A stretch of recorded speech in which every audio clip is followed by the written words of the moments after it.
নমস্কার প্রিয় বাগানবাড়ি সাথীরা এবং ছাদ বাগান প্রেমীরা, আমি আপনাদেরকে কেমনভাবে গ্রো ব্যাগে লাগানো হয় গাছ তার জন্য আমি ভিডিও বানাই।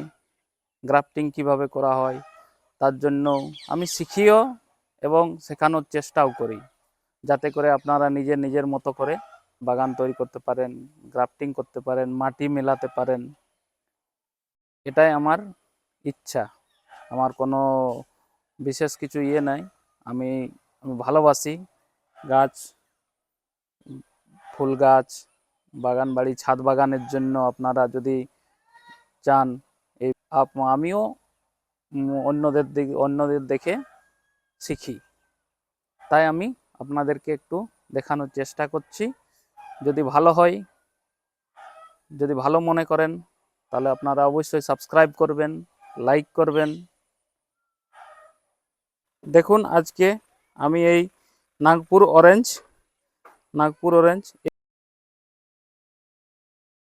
ফলাফল খুবই ভালো। আমি অনেক জায়গায় দেখেছি, অনেক জায়গায় লাগিয়েওছি বন্ধুর বাড়িতে, তাতে এর ফলাফল খুব ভালো, খুব ফল আসে। আপনারা আমাদের এই পশ্চিমবঙ্গের মাটিতে, ঝাড়খণ্ডের মাটিতে খুব ভালো ফলন এর মধ্যে আসে। নার্সারি থেকে চারাটা আনিয়েছিলাম, আজ এটাকে এই গ্রো ব্যাগে রোপণ করব। দেখুন, 24x24 এই গ্রো ব্যাগ নিয়েছি। গ্রো ব্যাগের মধ্যে মাটি, ভার্মি কম্পোস্ট এবং কোকোপিট এটার সাথে মিলিয়ে নিয়েছি। মাটি মোটামুটি 50% মাটি আছে, কোকোপিট 25% আছে, আর আপনার ভার্মি কম্পোস্ট 25%। এর মধ্যে আমি প্রত্যেকটা গাছেই এইভাবে এই রেশিওতে, এই অনুপাতে আমি লাগাই প্রত্যেকটা গাছ। তাতে করে কি হয় না, নতুন গাছ, নতুন চারা ভালোভাবে, অন্য কোনো রাসায়নিক সার বা খাদ আমি প্রয়োগ করি না এখন আপাতত। ওটা 3-4 মাস পরে কিছু পরিমাণে রাসায়নিক, ওটা আপনাদের পরে ভিডিওতে আপনাদেরকে জানিয়ে দেবো কী রাসায়নিক সার প্রয়োগ করতে হয় কোন গাছের জন্য, কত পরিমাণে, যাতে করে গাছ নষ্ট না হয়, যাতে করে গাছের বৃদ্ধি ভালো হয়।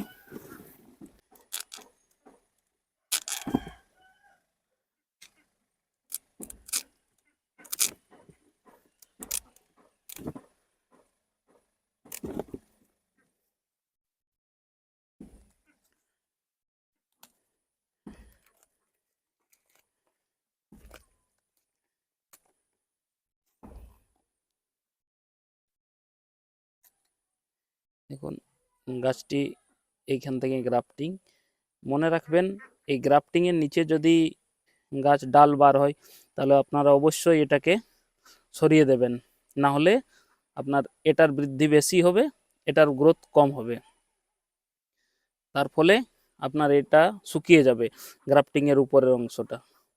আর মনে রাখবেন, গ্রাফটিং করা যে অংশটি, সেখানে প্লাস্টিক যে থাকে সেটাকে অবশ্যই সরিয়ে নেবেন।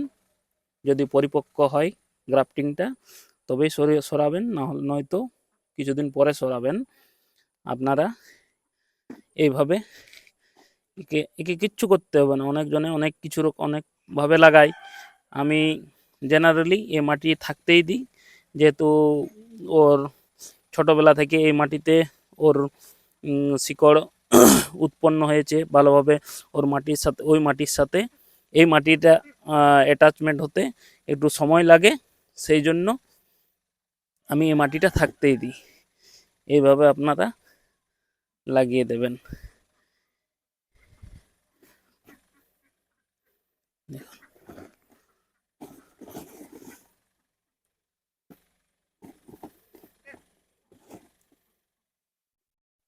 যেহেতু 24x24 গ্রো ব্যাগ, তার জন্য আপনারা 2 লিটার মতো জলের ব্যবহার করুন। গাছ লাগিয়ে জল গোড়াতে দিয়ে দেন 2 লিটার মতো, যেহেতু 24x24, এর থেকে ছোট গ্রো ব্যাগ হলে পরে আপনারা কম জল ইউজ করলেও ওটা ঠিক থাকবে। এটা 24x24-এর জন্য আমি 2 লিটার মতো জল ব্যবহার করলাম। ভিডিওটি ভালো লাগে তাহলে পরে আপনারা লাইক অবশ্যই করুন এবং সাবস্ক্রাইবটা আমার উৎসাহের জন্য আপনারা অবশ্যই করবেন। ধন্যবাদ।